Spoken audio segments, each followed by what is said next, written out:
Hi hello नमस्कार. माझ्या mini new ब्लॉगमध्ये तुमच्या सर्वांचं स्वागत आहे. सो आज मी आली आहे अंबरनाथच्या मंदिरात, शिव मंदिरामध्ये. आणि मी आज एकटी आलेली नाही, तर माझ्यासोबत आहे माझी शाळेतली मैत्रीण रेखा. तर आम्ही दोघींनी खूप दिवसापासून आम्ही दोघी प्लॅन करत होतो की कुठेतरी जायचं पण कळत नव्हतं की एक्झॅक्टली कुठे फिरायचं. आणि पाऊस पण खूप असल्यामुळे आम्ही आधी माथेरानचा प्लॅन ठरवलेला, पण चिखल अँड ऑल बाकीच्या गोष्टी विचार करत आम्ही तो प्लॅन कॅन्सल केला.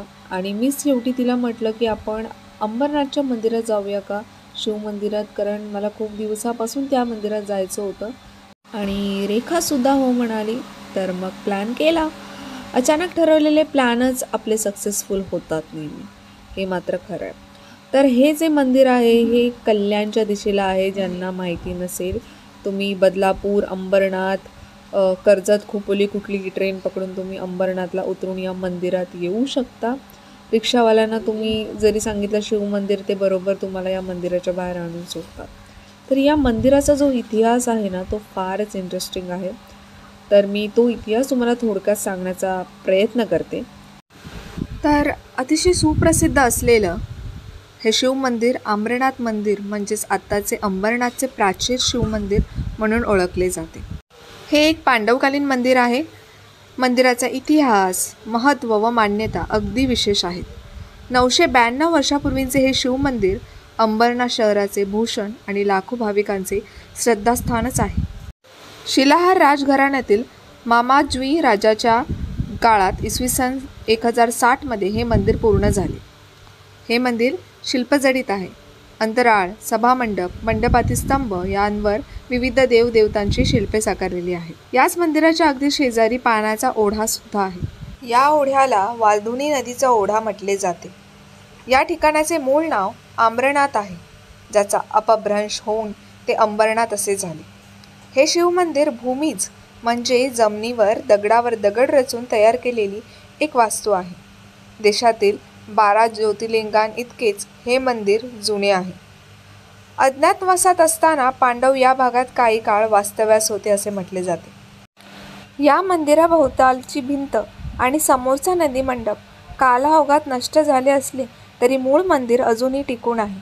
सध्या हे मंदिर 2च भागात आहे, गाभारा आणि सभामंडप. गाभारा हे सभामंडपापेक्षा खोलगट जागी आहे. गाभाऱ्याच्या दरवाजावर गणेशपट्टीवर शिव, सिंह आणि हत्ती यांच्या सुरेख आकृती कोरल्या आहेत. या मंदिराजवळ एक गुहा असून ती थेट पंचवटी येथे जात असल्याचे सांगितले जाते. जेव्हा हे शिव मंदिर उभारणीचे कार्य सुरू होते तेव्हा कौरव पाठलाग करत असल्याचे समजताच पांडव हा भाग सोडून निघून गेले, म्हणून या मंदिराचे काम अर्धवट राहिल्याचे प्रचलित आहे. हजारो शिवभक्त इथे दर्शनासाठी येत असतात. तर असा आहे या मंदिराचा हा इतिहास. काही वेळ आम्ही तिथे घालवल्यानंतर काही फोटोज काढले, व्हिडिओज काढले आणि मग आम्ही आमच्या परतीच्या प्रवासाला निघालो. इथून पुढे कुठे जायचं हे काय आमच्या दोघींचं ठरतच नव्हतं. शेवटी मीच तिला म्हटलं की आपण ठाण्यालाच जाऊयात का, तिथे आपण जे नवीन तुळजाभवानीचं मंदिर बनलं आहे तिथे आपण पाया पडून येऊयात. पण आम्ही तिथे पोहोचेपर्यंत खूप उशीर झाला आणि परत घरी जायला खूप उशीर झाला असता. सो मी तिला म्हटलं की आपण तलावपालीकडे जाऊया चालत म्हणून. पण भूक पण तेवढीच लागलेली. सो आम्ही इथे शेवपुरी मागवली आणि देन त्याच्यानंतर आम्ही ज्यूस पियाला गेलो, उसाचा रस पियालो. उसाचा रस पिऊन झाल्यावर आम्ही थोडं शॉपिंग करूया म्हटलं. सो आम्ही झुडिओला आलो आणि आम्ही दोघींनीही सेम पावसाळी सँडल घेतली. हो, बाय द वे आमच्या दोघींचा वाढदिवस एकाच दिवशी असतो. सो आम्हाला विश करायला विसरू नका, 8 ऑक्टोबर. हां, तर हे असतात बेस्ट फ्रेंड गोल्स खरं सांगू तर. मग आम्ही तलावपालीला गेलो. तलावपालीला थोडा चक्कर मारली म्हणजे फिरलो, चुकीचा अर्थ काढू नका. हां, तर थोडंसं आम्ही इकडे तिकडे फिरलो आणि थकलेलो तर जागा शोधत होतो. मी एका जागी बसलो कंटाळून. मग तिथे थोड्याशा गप्पा मारल्या, फोटो काढले 1-2 आणि मग माझ्या घरातला परतीचा प्रवास सुरू झाला. तर असा होता माझा मिनी ब्लॉग. कसा वाटला तुम्हाला नक्की मला सांगा आणि माझ्या चॅनलला सबस्क्राईब करायला विसरू नका. So bye.